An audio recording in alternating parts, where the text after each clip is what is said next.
à partir des versets 2. Et nous nous levons pour la parole du Seigneur.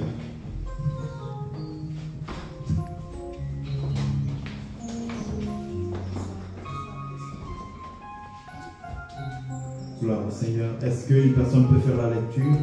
Matthieu chapitre 11, verset 28. Je lis la parole de l'Éternel dans le livre de Matthieu 11, chapitre 28.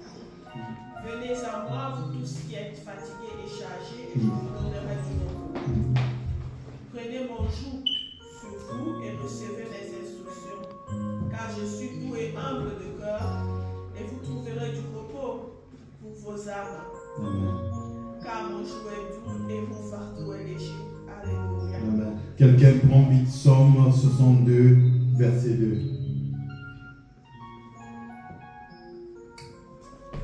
Gloire au Seigneur. Psaume 62, verset 2, je prie au nom de Jésus. Amen. Oui, c'est lui qui est mon rocher et mon salut. Ma retraite, je ne chancellerai guère. Amen. Quelqu'un d'autre me prend encore Somme chapitre. Quelqu'un d'autre me prend, pardon, Jérémie 6, verset 16.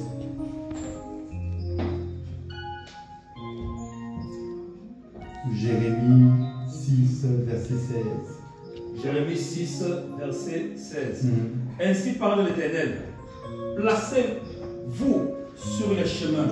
Regardez et demandez quels sont les anciens sentiers. Quelle est la bonne voie? Marchez-y. Et vous trouverez le repos de vos âmes. Alléluia. Mais ils répondent, nous n'y marcherons pas. Amen. Gloire au Seigneur, on peut s'asseoir. J'aimerais annoncer à quelqu'un comme ceci. La main de l'Éternel est le meilleur endroit pour poser sa tête ou pour poser, comment dirais-je, ses oreilles dessus. La main de l'Éternel est le meilleur oreiller ou bien est le meilleur coussin. Est-ce que quelqu'un peut me dire Amen bien? Amen. Et aujourd'hui, j'aimerais te dire quelque chose. Si quelqu'un te dit que ça ne va pas aller, Dieu n'a pas dit encore son dernier mot. Amen. Si ta vie est restée pendant longtemps, comme ça et que les gens sont le témoin de ta misère, laisse-moi te dire que le jour où l'Éternel va te faire rentrer dans des belles pâturages, dans de bons pâturages, beaucoup de gens seront étonnés. Dis-moi Amen bien. Amen. Et je veux encore annoncer à une personne comme ceci. Tu es l'expression de la gloire du Christ. Tu es l'expression de la main du Christ. Et Dieu ne voit pas l'intérêt que toi tu souffres. Est-ce que quelqu'un me comprend très bien? Dieu ne voit pas l'intérêt que tu as des tourments la nuit pour dormir. Dieu ne voit pas l'intérêt que tu as les soucis et tu as, c'est-à-dire des choses qui te dérangent. Dis-moi Amen bien. Amen. Pourquoi? Amen. Parce que le Seigneur, en fait, demande en sorte que tu dois prospérer comme prospère l'état de ton âme, afin que tu sois, c'est-à-dire l'expression du témoignage de sa personne. Dis-moi Amen. Je veux annoncer encore à une personne que quand le Seigneur, en fait, c'est-à-dire commence des bonnes choses dans ta vie, il commence les bonnes choses dans ta vie parce qu'il a pris tes combats, c'est-à-dire à ta place. Dis-moi Amen. Amen. Et je veux encore t'annoncer comme ceci. Quand le Seigneur te dit que lui, il va te donner du repos, ça veut dire que quoi? Ça veut dire que ce qu'il te confie, la charge qu'il te confie, la responsabilité que lui, il te donne, c'est-à-dire est une responsabilité qui demande en sorte que toi, tu dois être d'abord en paix. Pourquoi? Comme tu dois être en paix avec le Seigneur, c'est donnant. Dieu ne t'envoie pas, c'est-à-dire pour t'appauvrir. Quelqu'un dit, ça c'est pas ma part. Ça c'est pas ma part. Dieu ne t'envoie pas pour que toi tu souffres. Quelqu'un me répète, ça c'est pas ma part. Ça, c'est Dieu ne t'envoie pas pour que, c'est-à-dire, toi tu sois humilié. Quelqu'un dit, ça c'est pas ma part. Ça c'est pas ma part. Je vais pas le jouer, s'il vous plaît. Gloire au Seigneur. Si c'est-à-dire que Dieu a commencé, c'est-à-dire à t'envoyer, si le Seigneur a commencé à t'envoyer, si le Seigneur a commencé, c'est-à-dire à te donner des responsabilités, ça veut dire que quoi? Ça veut dire que lui, tes responsabilités qui sont à toi, il doit prendre sur lui. Voilà pourquoi le Seigneur veut que tu prospères, c'est-à-dire d'abord à tous égards. Parce que dans ta prospérité, tu ne vas plus souffrir ou tu ne vas plus t'inquiéter de rien pour t'occuper de la charge que lui te donne. Quelqu'un me dit Amen bien. Voilà pourquoi quand toi tu souffres, quand toi tu es en train de pleurer, quand les circonstances sont difficiles, le Seigneur fait tout de son possible pour régler tes problèmes en urgence. Pourquoi? Parce que si tu dures longtemps dans ce problème-là, il y aura, c'est-à-dire, de la place vide dans le service de son œuvre. Dans le royaume, il y aura une place qui est vide. Alléluia. Parce que dans le monde, le Seigneur a vu qu'il y a des problèmes et il devrait exaucer, c'est-à-dire certains prototypes de prière par rapport à les problèmes qui existent dans le monde. Voilà pourquoi toi tu as été créé. Voilà pourquoi beaucoup de gens, c'est-à-dire, ils disent que si c'est pas, c'est-à-dire moi, si c'est pas toi, le Seigneur en a réservé 7000 autres, c'est faux. Si, c'est-à-dire toi, tu pars, peut-être que ta mission à toi, il n'y aura plus personne qui peut te remplacer jusqu'à ce que Jésus revienne. Quelqu'un me dit Amen bien. Amen. Si, c'est-à-dire que toi, c'est-à-dire quelque chose t'arrive, peut-être que le ciel peut-être qui est fermé ne peut jamais s'ouvrir. Parce que tu as été conçu pour ouvrir certains ciels. Tu as été conçu pour ouvrir certaines opportunités. Tu as été conçu pour exaucer certaines prières. Alléluia. C'est pas toute prière que le Seigneur exauce. Quelqu'un me dit Amen bien. C'est pas toute prière. Ça veut dire que quand toi tu as été créé comme ça, tu as été créé pour régler certains prototypes de problèmes. Tu as été créé pour exaucer certains prototypes de prières. Voilà pourquoi vous allez voir que beaucoup de prières Dieu tarde à répondre. Pourquoi? Parce que ces prières-là, ce n'est pas à lui de répondre. C'est à toi, son fils, qui l'a créé, c'est-à-dire de régler certains problèmes qui existent dans le monde. Voilà pourquoi l'Éternel a intérêt que toi, tu n'as pas de problème, parce que tu as le régleur de certains problèmes. Voilà pourquoi vous allez voir que vous pouvez venir dans un territoire où les choses sont difficiles pour certaines personnes, mais ces mêmes choses qui sont difficiles pour certaines personnes, pour vous, c'est facile. Pourquoi? Parce que c'est votre domaine de création. Est-ce que quelqu'un m'entend très bien? Amen. Voilà pourquoi quand le Seigneur, l'Éternel, te crée pour un but, te crée pour être la solution des gens, des personnes, des êtres humains, ça veut dire que quoi? Ça veut dire qu'en ce moment-là, tu n'es plus une hasard, tu n'es plus un hasard, tu n'es plus quelqu'un que tu dois souffrir, tu n'es plus une personne on doit jouer avec ta vie, tu n'es plus une personne où les circonstances doivent jouer avec ta vie, tu n'es plus une personne où, c'est-à-dire les portes doivent te rester toujours fermées. Ça, ce n'est pas ton partage. Pourquoi? Parce que la mission que tu as demande à ce que tu sois en paix. La mission que tu as demande à ce que ton âme soit en paix. La mission que tu as demande en sorte que ton âme, c'est-à-dire, soit reposée. Ton âme soit, c'est-à-dire, naturellement posée. Gloire au Seigneur. Amen. Et l'Éternel veut que ton âme soit posée pour que la mission qui te donne, pour que là où il t'envoie, c'est-à-dire que tu pars en paix. Au plus tu vas être en paix, au plus les anges qui sont autour de toi, qui sont liés directement à ta mission, peuvent bien opérer. Est-ce que quelqu'un me comprend très bien? Voilà pourquoi vous allez voir que toute personne qui a une mission, peu importe les attaques qui viennent sur ta vie, tu ne tombes jamais. Tu ne tombes pas parce que, c'est-à-dire que tu es extraordinaire. Tu ne tombes pas parce que la mission que tu as sur ta vie, la mission que tu as sur ta vie demande en sorte que la main de l'Éternel doit te protéger. La mission que tu as sur ta vie demande en sorte que l'œuvre de l'Éternel sur ta vie doit s'enchaîner et te pousser à aller de gloire en gloire. Voilà pourquoi vous allez voir que Dieu ne peut jamais te laisser pleurer longtemps. Parce que s'il te laisse pleurer longtemps, qu'est-ce qui va se passer? Il va se passer qu'à un moment donné, les gens vont pleurer de plus en plus et il sera obligé d'être encore de plus en plus au travail. Parce que le Seigneur, en fait, c'est-à-dire t'a créé pour que lui se décharge de certains boulots. Est-ce que quelqu'un me comprend très bien? Beaucoup de gens vont dire que oui, il est omniscient, omnipotent. Est-ce que vous savez que Dieu aussi se repose? Tu es, c'est-à-dire le repos de Dieu. Comme tu existes, le Seigneur ne fait plus le boulot. Quelqu'un me dit Amen bien. Parce que tu existes, le nom du Christ ne fait plus certain travail. Comme tu existes, le nom du Christ ne ramène plus certaines solutions. Toi, tu peux tout par celui qui te fortifie, mais c'est-à-dire tu es aussi le fortificateur de ceux qui ont besoin d'être fortifiés. Tu es l'espérance de beaucoup de personnes, de multitudes de générations. Voilà pourquoi l'Éternel n'est pas jamais laissé en sorte que quelqu'un touche à ta vie. Ta vie ne peut jamais être un échec. Et si tu as l'impression que jusqu'à là, tout ce que tu fais n'avance pas, ou ta vie est un échec, filme-moi bien s'il te plaît, que tout ce que tu as, que ta vie est un échec, que je m'aimerais, c'est-à-dire te dire, comme ceci, tu te trompes parce que la réussite ne dépend pas de tes pensées. La réussite dépend des projets que l'Éternel a pour toi. Et si quelqu'un te traite comme échec, laisse-moi te dire quelque chose. Les premiers seront les derniers seront les premiers. Amen. La Bible dit quoi? Que celui qui est debout tient garde, afin qu'il ne tombe pas, car on ne sait pas ce que le jour peut enfanter. Voilà pourquoi si celui qui est premier aujourd'hui commence à te dire que tu es dernier, quand le bon jour va arriver, pour toi tu vas le dévancer. Quand il va vouloir que certaines portes soient ouvertes, tu peux les fermer. Quelqu'un dit Amen bien. Amen. Voilà pourquoi j'aimerais, c'est-à-dire annoncer à une personne, et j'aimerais dire à une personne, ne sois pas beaucoup attristé.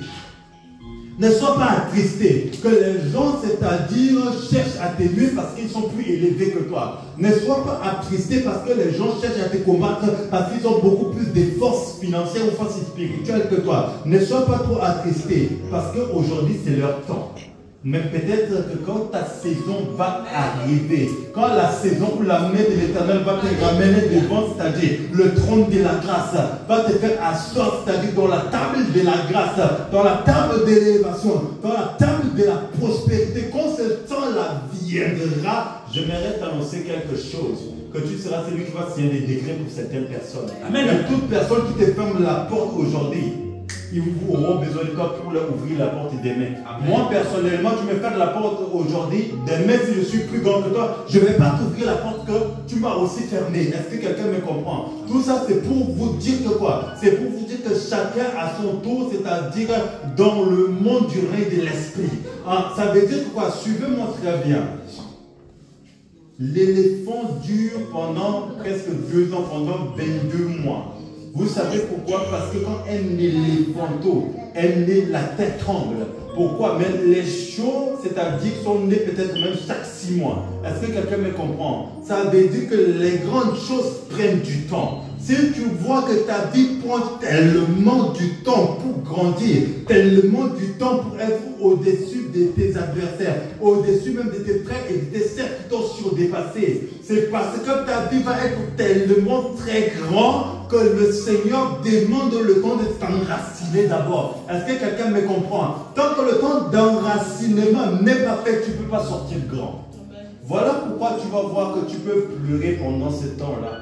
Mais le Seigneur sait pourquoi il te fait tarder. Est-ce que quelqu'un me comprend? Répète après moi, l'Éternel sait pourquoi il me fait tarder.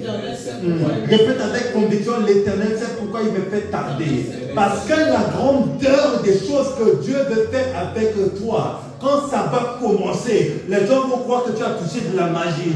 Que la richesse que l'Éternel a prévue pour toi, quand ça va commencer, les gens vont croire que tu es parti sacrifier quelqu'un, c'est-à-dire pour t'enrichir. La manière laquelle les nations vont te respecter, les gens vont croire que tu es rentré dans les loges pour qu'on te respecte. Non, non, non, non, non, non, non. Les repos de l'Éternel te demandent en sorte que quand l'Éternel autrement tu veux te faire rentrer dans le repos pour s'établir, il fait en sorte que tu patientes quelque part.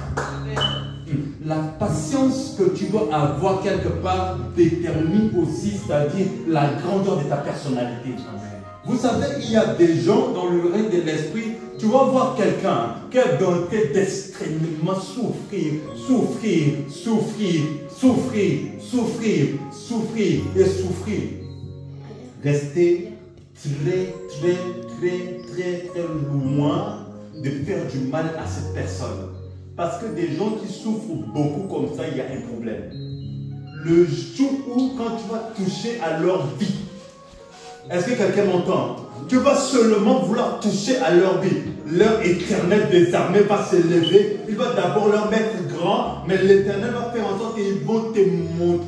Ils vont te montrer de quoi ils s'échauffent. Et moi, je sais une chose, peu importe importe les degrés de ta souffrance, toute personne qui a touché à ta vie, je dis, ce soir, je déclare et je prophétise, ils vont voir qu'ils se sont trompés d'adversaire au nom puissant de Jésus-Christ. Parce que ton Rédempteur est vivant et ton Dieu va s'élever maintenant. Il va parler en ta faveur. Parce que ton Dieu te dit, fortifie-toi et aie bon courage. Parce que le temps de la vengeance de l'Éternel a commencé dans ta vie. Amen. Voilà pourquoi toute personne, c'est-à-dire qui t'a vu souffrir ou qui te font souffrir, ces personnes-là seront des gens qui vont pleurer le jour où tu seras élevé. Voilà pourquoi ma prière d'abord pour toi est que tes adversaires qui sont nombreux ne meurent jamais.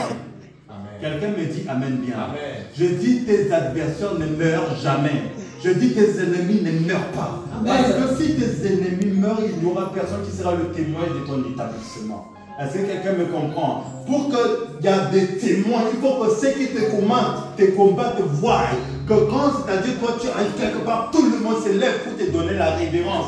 Mais quand eux ils arrivent, peu importe leur titre, que les gens les humilient. Quelqu'un me dit Amen bien. Amen. Et je prophétise que l'humiliation soit sur la vie de toute personne qui t'a humilié au nom puissant de Jésus-Christ. Je déclare sur ta vie que là où les gens se sont toujours moqués de toi pour t'humilier, à cause de ça, je suis en train même de voir que le Saint-Esprit est en train de me dire que l'heure, c'est-à-dire que sa jalousie a commencé. Parce que l'Éternel partage sa gloire avec personne. Et toutes les personnes qui veulent se glorifier sur ta vie, l'Éternel va d'abord, c'est-à-dire te prendre, te couvrir par ses ailes, te couvrir dans ses bras. Mais après t'avoir couvert, il va riposter. Le riposte va commencer. Quelqu'un répète, le riposte va commencer. L'Éternel, le riposte va commencer. La riposte va commencer. La vengeance va commencer. La destruction va commencer. Toute personne qui veut te détruire, toute personne qui veut te nuire, ils ont fait des choses, que ce soit physiquement et spirituellement, ou moralement, ou physiquement, ou je ne sais pas quoi, ils peuvent faire. Tous les jours leur appartiennent, mais le jour de l'Éternel est arrivé. Parce que le temps de l'Éternel n'est pas le temps des hommes. Et quand l'Éternel active son temps, toutes les retards se multiplient maintenant par avancement par 1000. Et au son de ma voix, que l'Éternel avance les bons jours dans ta vie maintenant, fois 1000 et fois 10 000 au nom de Jésus. Afin que tes adversaires voient que ton Dieu est vivant. Afin que tes adversaires voient que ton Jésus est vivant. Et aussi, vous savez, quand l'Éternel te donne le repos, quand l'Éternel te donne le repos, il ressuscite. La première des choses, il y a d'abord ce qu'on appelle une résurrection. Tu vas voir que ton âme doit être ressuscitée avec le Christ. Tu peux accepter Jésus comme Seigneur et Sauveur, mais tu n'es pas encore ressuscité avec le Christ. Pourquoi? Parce que Christ en toi est l'espérance de la gloire et Christ en toi est les statuts parfaits à atteindre. Quand le Christ qui est les statuts parfaits à atteindre se ressuscite en toi, il débloque un domaine de ta bénédiction. Pourquoi? Parce qu'après la résurrection du Christ, il y a certaines choses qui se sont débloquées. Et à chaque résurrection du Christ, dans un moment de ta vie, chaque résurrection va débloquer une certaine dimension. Est-ce que quelqu'un me comprend très bien? Si maintenant, c'est-à-dire la résurrection du Christ a débloqué une dimension, la deuxième dimension qui est beaucoup plus grande, qui est beaucoup plus forte que tu voulais atteindre, c'est-à-dire le Christ va aussi débloquer cela pour que tu rentres maintenant dans le niveau supérieur. À chaque niveau, la résurrection du Christ doit s'activer. Que en ce moment de ta vie, ou si tu es au niveau 9, au niveau 10, je ne sais pas dans quelle saison de ta vie tu es. Peu importe la saison, que la saison supérieure, le nom de Jésus-Christ, comme il est sorti du tombeau, ressuscite toute dimension supérieure dans ta vie au nom de Jésus. Amen. Suivez-moi bien. Quand le nom du Christ ressuscite une dimension, quelqu'un me dit Amen d'abord bien. Amen. Amen. Quand le nom du Christ ressuscite une dimension, le nom du Christ ressuscite une dimension pour que, c'est-à-dire ta croix que tu portes ne soit plus lourde. Aujourd'hui, tu es en train de souffrir comme ça. Suivez-moi bien. Si dans ta famille, il y a une personne qui a eu un grand nom, il y a une personne qui a fait tellement de grandes choses, c'est normal que tu aies le feu, mais tu vas toujours souffrir. Quelqu'un me dit Amen bien. C'est normal que tu vas énormément, extrêmement souffrir. Si dans ta famille, il n'y a personne qui a des projets, par exemple, c'est-à-dire de 1 milliard à 2 milliards d'euros, c'est normal que tu vas beaucoup souffrir. Si dans ta famille, il n'y a personne, quand tu arrives dans les nations, même les présidents et les rois viennent à l'aéroport pour te chercher. Si toi, tu fais partie de ce genre de personnes, pour que toutes les autres générations derrière bénéficient de cela, tu vas énormément souffrir. Mais maintenant, peu importe ta grandeur, je dis maintenant, tu ne vas plus souffrir, tu ne vas plus passer par le désert, parce que tu n'es pas le disciple de Moïse. Dis après moi, je refuse d'être le disciple de Moïse. Je refuse de passer par le désert. Je refuse de passer par le désert. Le Christ est passé à Golgotha pour toi. Le Christ est passé par le désert pendant 40 jours et 40 nuits pour toi. Le Christ, c'est-à-dire, il a failli mourir de soif pour toi. Ça veut dire que quoi? Ça veut dire que toi, tu n'as plus besoin encore de passer par le désert. Vous savez, beaucoup de gens prêchent sur la résurrection du Christ. Mais beaucoup de gens ne prêchent jamais sur le Christ qui est passé dans le désert. Est-ce que quelqu'un me comprend très bien? Le Christ qui est passé par le désert, il dit que, ok, pour la libération, Moïse les a fait passer par le désert. Mais pour que nous ne passions plus par le désert, je vais d'abord la première étape, passer par le désert d'abord à leur place. Est-ce que quelqu'un me comprend? Ça veut dire quoi? Ça veut dire que Jésus ne s'est pas d'abord contenté en premier lieu de mourir à Golgotha. Jésus s'est d'abord contenté en premier lieu de passer par les déserts. Donc en fait, la vraie souffrance du Christ n'était pas le Golgotha. La vraie souffrance du Christ a commencé 40 jours et 40 nuits de jeûne et les prières dans le désert. Et dans le désert, il fait extrêmement chaud. Il fait extrêmement trop chaud. Il n'y a pas d'eau. Il n'y a pas d'eau, il n'y a rien. Le désert est aride. Le Christ est passé là-bas. C'est pour dire que tes souffrances, ces moments de souffrance, les circonstances les plus difficiles, le Christ est passé d'abord là-bas en premier pour que quand toi tu vas arriver après lui, tu ne peux plus passer par là. Voilà pourquoi beaucoup de gens disent que pour que quelqu'un ressuscite, tu dois d'abord passer par un désert pour qu'un enfant de Dieu, mon frère, si toi tu es un enfant de Dieu, moi je suis, c'est-à-dire le fils aussi de l'Éternel. La Bible dit quoi? Aussi longtemps que l'héritier est un enfant. Mais la même Bible me dit, un enfant nous est né, mais le fils est donné. Ça veut dire quoi? Ça veut dire que le fils devient un don. Voilà pourquoi vous allez voir que comme le Christ nous est donné, le Christ était, c'est-à-dire naturellement, la réponse, c'est-à-dire au résultat de la positivité, de bons résultats que nous pouvons avoir sans toutefois passer par les moments difficiles. Et beaucoup de gens passent dans les moments difficiles pour réussir parce que beaucoup de gens sont attachés à la discipline de Moïse. Aujourd'hui, il y a beaucoup de hommes et des femmes qui sont naturellement des disciples de Moïse inconsciemment. Pourquoi? Parce qu'ils acceptent que pour qu'ils ressuscitent, quelque part, ils doivent souffrir. Normalement, même dans la loi de la spiritualité, quand quelqu'un paye déjà un prix, c'est gratuit pour toi. Est-ce que quelqu'un me comprend très bien? Si c'est-à-dire que c'est gratuit pour toi, c'est que quelqu'un a déjà payé le prix. Et vous allez voir que quand Jésus était passé dans le désert, vous allez voir, voilà pourquoi vous allez voir que toi, tu ne peux plus manquer de nourriture. Tu ne peux plus mourir de faim. Même si tu n'as pas de l'argent commun, il y a toujours un peu à manger chez toi.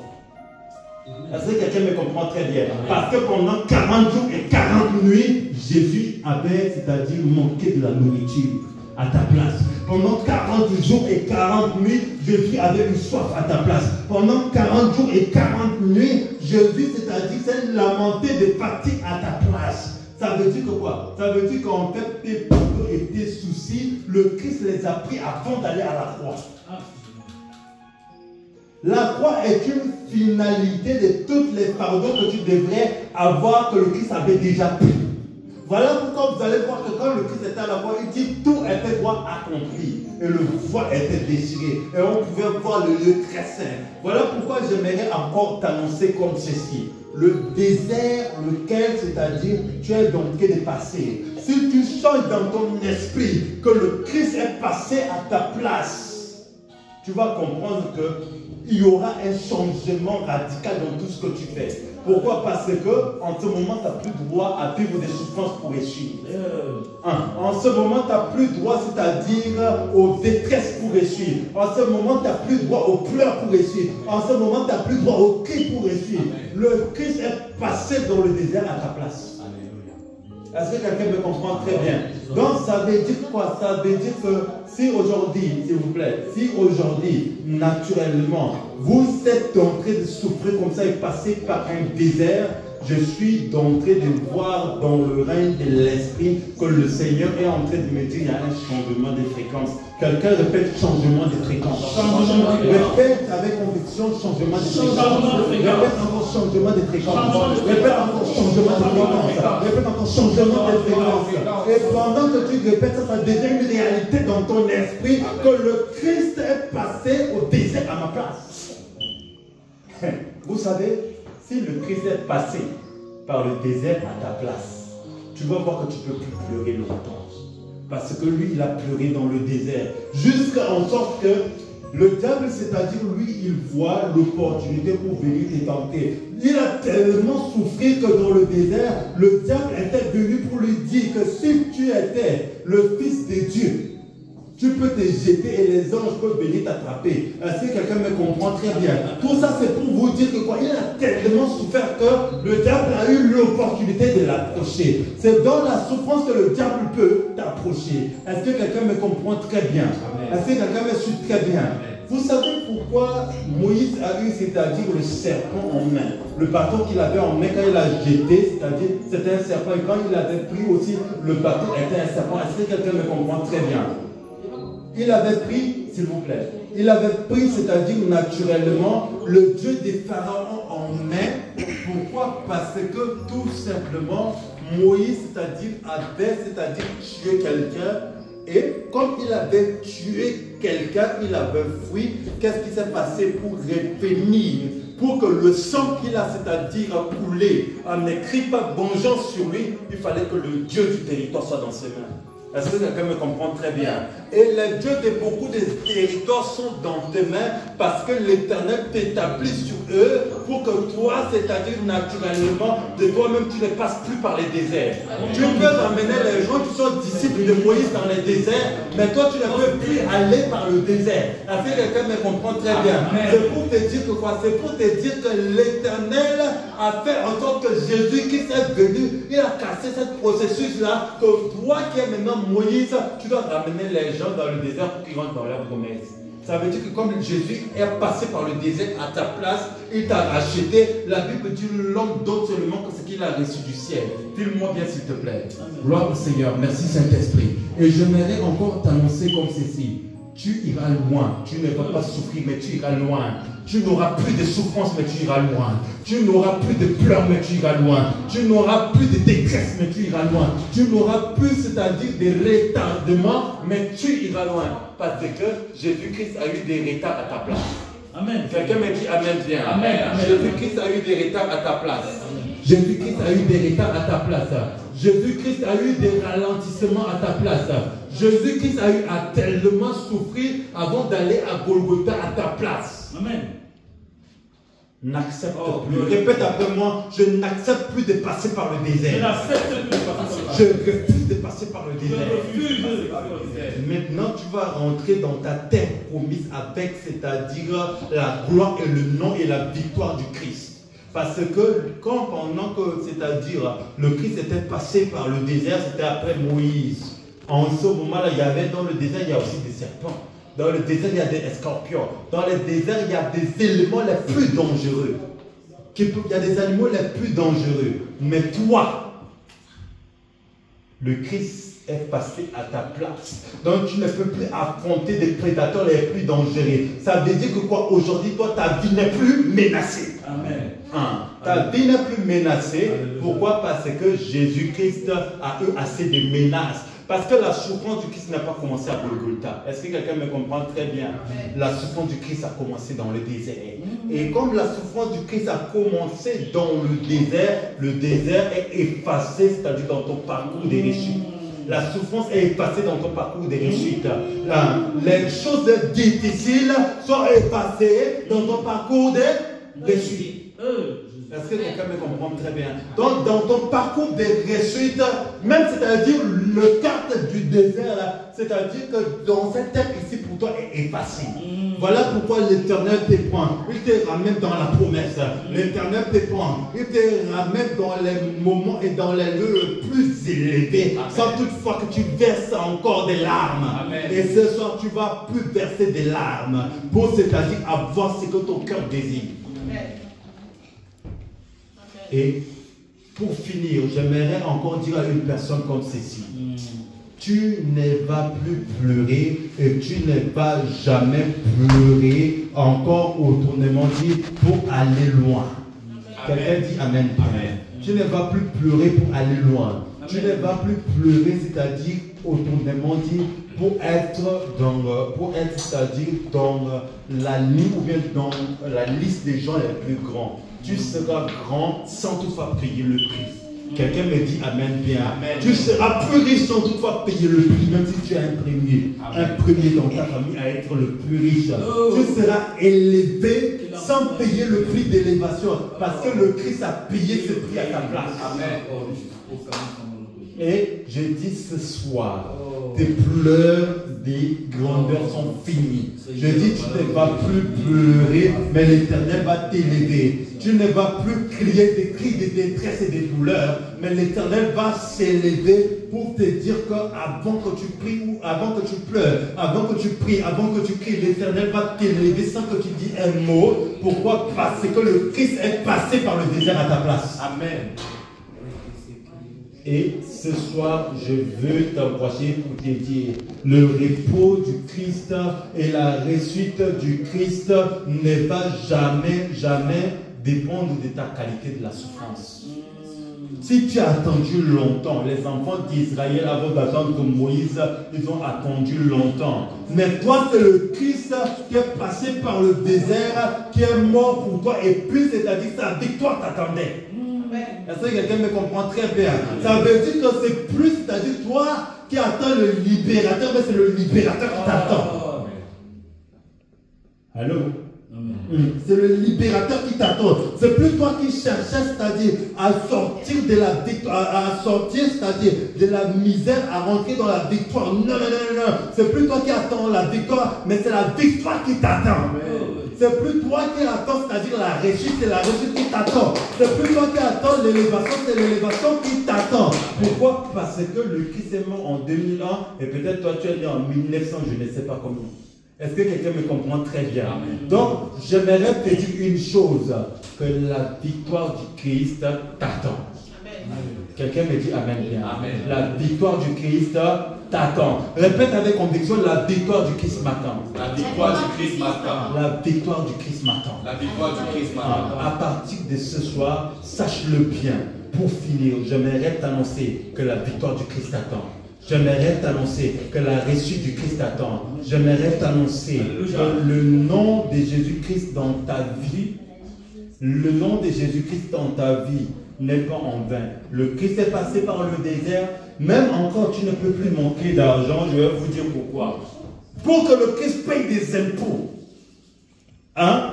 Allô? Restez avec moi. Gloire au Seigneur. Restez, regardez-moi ici. Regardez-moi ici, gloire au Seigneur. Suivez-moi bien. Voilà pourquoi tu ne peux plus manquer d'argent. Le jour où, c'est-à-dire, le Christ devrait payer des impôts, il n'avait plus d'argent. Ou du moins, il n'avait pas assez. Dans le ventre du poisson, il a demandé en sorte qu'on part ramener l'argent. Oui. Ça veut dire quoi? Ça veut dire que l'Éternel a pourvu les manques d'argent pour lui, pour que toi tu ne manques plus aussi d'argent. Est-ce que quelqu'un me comprend très bien? Donc ça veut dire que le Christ n'a pas seulement, il ne s'est pas contenté d'aller à la croix. Le but de la croix, c'est car Dieu a tant aimé le monde qui a donné son Fils unique en fait que quiconque n'est payé point, mais qui est la vie éternelle. Ça veut dire le but de la croix, c'est pour ta vie éternelle. Mais quand il s'agit de payer le prix de la prospérité, payer le prix de l'argent, ventre du poisson, payer le prix de ta souffrance, payer, c'est-à-dire ce que vous appelez passer par le désert, il est passé à ta place. Donc, ça veut dire que quoi? Ça veut dire que toutes les méthodologie que le Christ a utilisée pour te libérer n'est pas seulement de la croix. La libération du Christ n'a pas commencé à la croix. Est-ce que quelqu'un me comprend très bien? Et aujourd'hui, le Seigneur te libère, que ce soit financièrement, que ce soit dans les détresses, que ce soit dans les manques, que ce soit dans la fatigue, que ce soit dans les douleurs. Moi seulement, tu es rentré dans cette libération. Amen. Que le Seigneur vous bénisse et sachez-le dans votre esprit. Sachez-le dans votre esprit que le Christ vous a délivré de toutes sortes de délivrances. Voilà pourquoi je sais une chose, que les millions d'euros maintenant te cherchent et c'est plus toi qui les cherches au nom puissant de Jésus-Christ. Je reçois une merci de toi par foi. Je croyais que quelqu'un allait dire Amen. Amen. Je dis que les millions d'euros et les milliards d'euros, c'est plus toi qui cherches, mais que c'est ça qui te cherche au nom puissant de Jésus-Christ. Je dis que les choses lesquelles qui vont te ramener des victoires les plus élevées, c'est plus toi naturellement qui cherches, mais c'est ça qui te cherche au nom puissant de Jésus-Christ. Amen, amen, amen, amen. Et je prie aussi toute personne qui a des maladies cachées. J'aimerais te dire quelque chose. Que si le Christ n'a jamais été malade pendant son parcours, ça veut dire que quoi? Il a pris une guérison à long terme qui t'attendait aussi. Donc ça veut dire que ton corps ne peut plus recevoir aucune autre sous forme de maladie. Pourquoi? Parce que quoi? La guérison du Christ aussi t'accompagne. Quelqu'un me dit Amen bien. Amen. Voilà pourquoi je veux encore t'annoncer comme ceci, que le Christ te libère de toutes les libérations. Quelqu'un me dit Amen bien. Amen. Le Christ te libère de toutes les libérations. Amen. Le Christ te libère de tous les objectifs. Amen. Le Christ t'établit maintenant et rentre dans l'établissement du Seigneur. Et aujourd'hui, ce soir, je veux que tu gardes dans ton esprit et dans ton âme. Tu ne vas plus souffrir parce que le Christ a tellement souffert pour te libérer de toute forme de libération. Amen. Que le Seigneur vous bénisse abondamment. Le repos de l'Éternel est un enchaînement de plusieurs délivrances, de plusieurs domaines pour ta vie, pour que tu aies la vie éternelle. Et pour finir, j'aimerais dire à quelqu'un comme ceci. Jésus ne s'est pas contenté pour te donner la vie éternelle. Avant de te donner la vie éternelle, il s'est contenté d'abord, c'est-à-dire pour régler ta prospérité. Avant de te donner la vie éternelle, il s'est contenté d'abord que pendant tes jours de désert, de misère, il a pris à ta place. Jusqu'au point où même, c'est-à-dire, ça a commencé même le jour de sa naissance. Il est né, c'est-à-dire là où il y avait des animaux. Pour te dire que tes humiliations, les endroits les plus humiliants où tu peux dormir même dedans, il a dormi là à ta place. Ça veut dire qu'aujourd'hui tu ne peux plus dormir dans des endroits défectueux. Parce que le Christ a dormi d'abord là-bas à ta place. Donc là, quand vous voyez maintenant le parcours du Christ, vous voyez que la croix n'est seulement que pour la vie éternelle, mais il a combattu plusieurs combats pour toi, pour que tu sois ce que tu sois là aujourd'hui. Et on va se lever pour prier pour la parole, pour que cette parole-là rentre dans nos cœurs, dans nos esprits, au nom puissant de Jésus-Christ. Nous nous levons, nous commençons à prier pour la parole. Dis, papa, que cette parole... Seigneur, dis à papa que cette parole, dis-lui que cette parole, dis-lui que cette parole, dis-lui que cette parole, dis-lui que cette parole